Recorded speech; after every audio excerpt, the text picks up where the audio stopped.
Hi guys! Welcome to the first video of this series called Maha's Pics.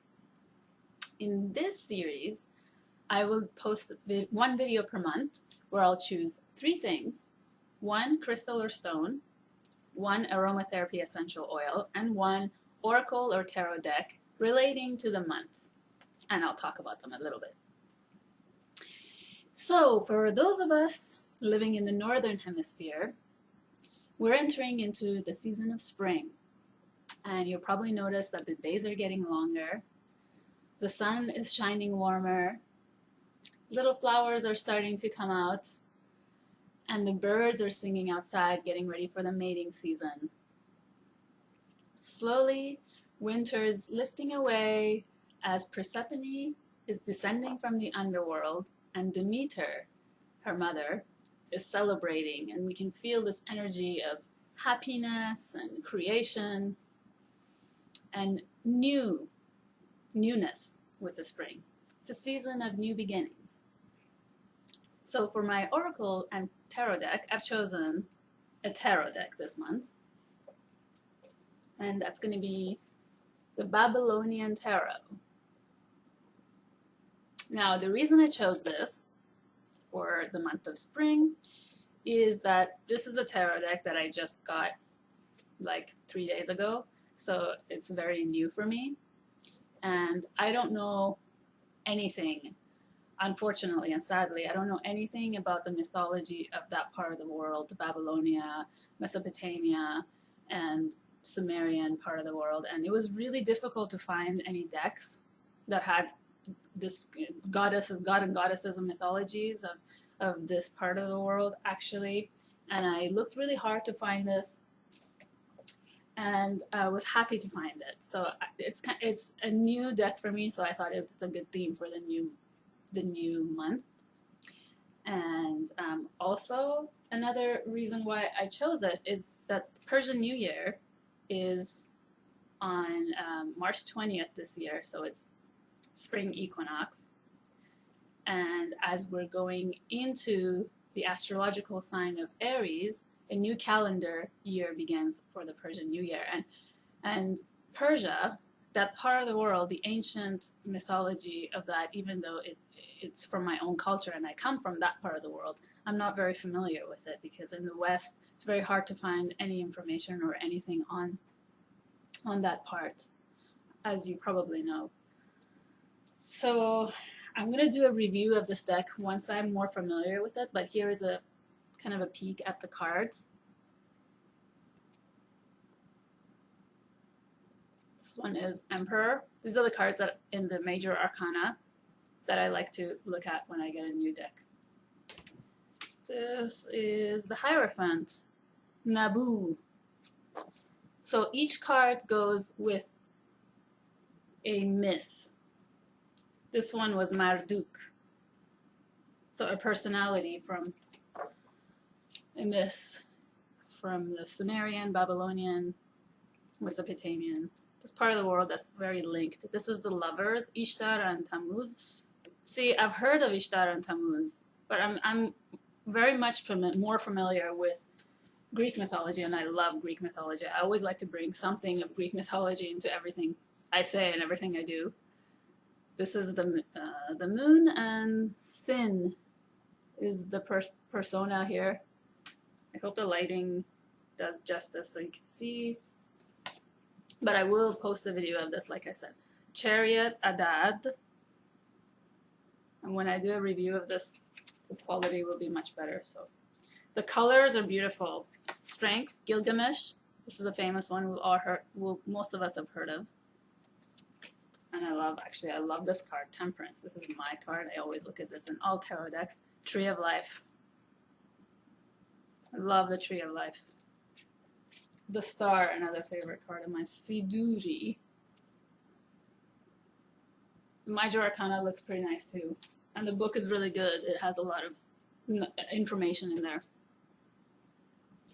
So as the sun goes into the zodiac sign of Aries on March 21st, we have this seed of creation planted into the earth, which bursts out bursts out from the earth with momentum and energy, and lots of creativity is coming out in this season.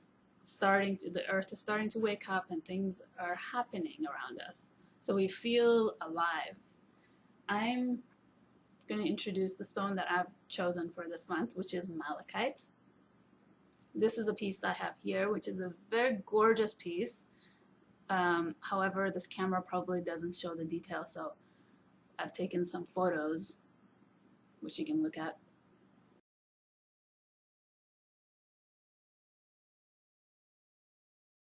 And the patterns of malachite is a stone that has this beautiful, vibrant, fresh green color, shades of green, and they produce these patterns in the stone. And this is a stone of creativity for me. It's very inspiring to look at. And the patterns in the stone invite us to engage with the stone more closely. And this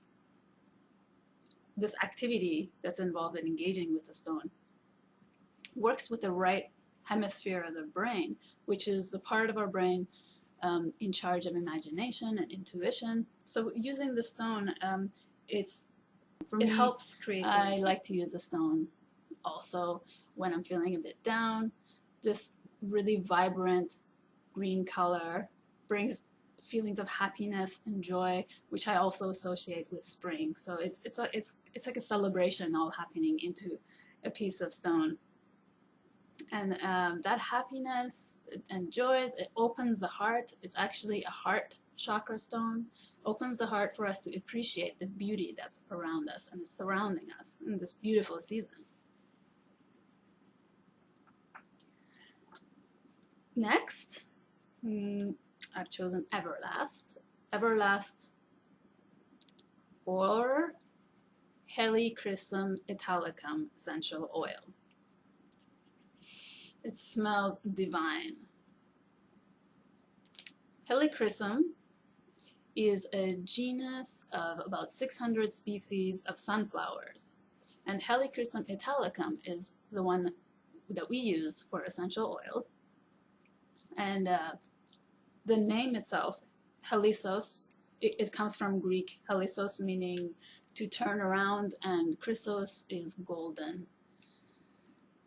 The flowers of this plant, everlasting plant, which is it's also known as Helichrysum Italicum, is the Latin name.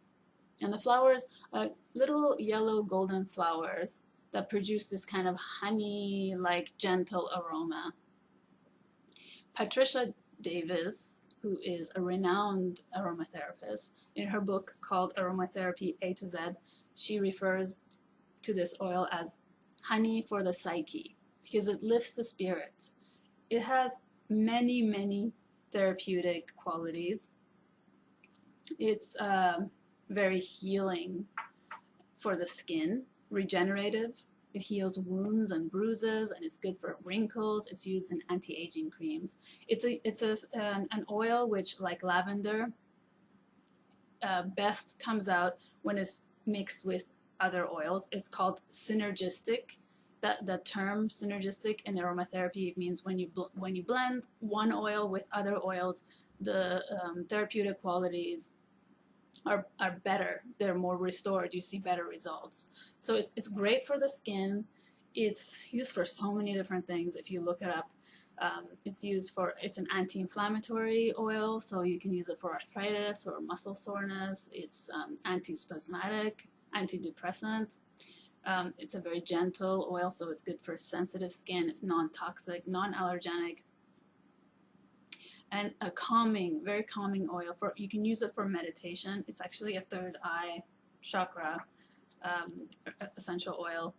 What I do is when I'm meditating, this is actually an empty bottle, but it was so strong, the smell, that I still use it, and I can just dab a little bit here in my third eye, just like that. And then when I rub it here around my temples, And when I meditate, it just opens up everything. It's so heavenly. There is, I think, a reason why this oil is also called divine golden oil of the heavens. Yeah, so those were my 3 picks for the month of March. I hope you enjoyed my video, and I'll see you in the next videos. Bye bye, take care.